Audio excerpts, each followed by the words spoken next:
ভারত ও পাকিস্তান একে অপরের বিরুদ্ধে একাধিক প্রাণঘাতী হামলার পর যখন আরও বড় ধরনের সংঘাতের দিকে এগিয়ে যাচ্ছিল, ঠিক তখনই উভয় দেশ যুদ্ধবিরতিতে রাজি হয়েছে। পাকিস্তানের প্রধানমন্ত্রী শাহবাজ শরীফ গভীর রাতে শনিবার জাতির উদ্দেশ্যে ভাষণ দিয়েছেন। তিনি এই যুদ্ধবিরতিকে পাকিস্তানের ঐতিহাসিক বিজয় বলে দাবি করেছেন। তিনি এই যুদ্ধবিরতিতে গুরুত্বপূর্ণ ভূমিকা পালনের জন্য মার্কিন প্রেসিডেন্ট ডোনাল্ড ট্রাম্পের প্রশংসা করেছেন এবং সৌদি আরব, চীন, তুরস্ক, কাতার ও যুক্তরাজ্য সহ অন্যান্য দেশকে ধন্যবাদ জানিয়েছেন।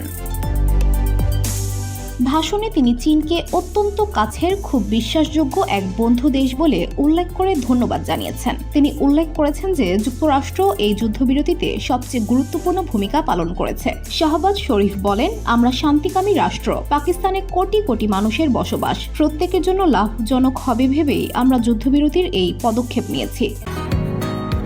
বসুন্ধরা, উত্তরা, বনশ্রী, কুড়িল ও বাড্ডা সহ রাজধানীর বিভিন্ন স্থানে অভিজাত ও অত্যাধুনিক মানের ফ্ল্যাট কেনার এক নির্ভরযোগ্য প্রতিষ্ঠান প্লেজেন্ট প্রপার্টিজ লিমিটেড। তাই আপনার স্বপ্নের আবাসনের জন্য আজই যোগাযোগ করুন। Pleasant properties limited, where destiny matches eventually. পাকিস্তানের প্রধানমন্ত্রী দাবি করেছেন যে তার দেশ একটি ঐতিহাসিক বিজয় পেয়েছে। এজন্য তিনি সেনাবাহিনী, নৌবাহিনী এবং সশস্ত্র বাহিনীকে এক এক করে নাম উল্লেখ করে ধন্যবাদ দিয়েছেন। তার কথায় দেশের মূলনীতিগুলো তুলে ধরতে সক্ষম হয়েছে তারা। ভাষণের শুরুতেই শাহবাজ শরীফ বলেন, কেউ যদি স্বাধীনতাকে চ্যালেঞ্জ করে তাহলে আমাদের প্রতিরোধের জন্য যা করতে হয় করব।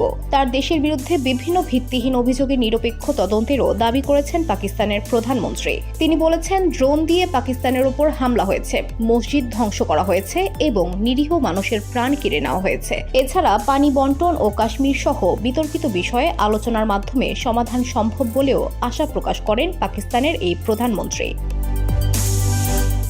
VOD Bangla news desk.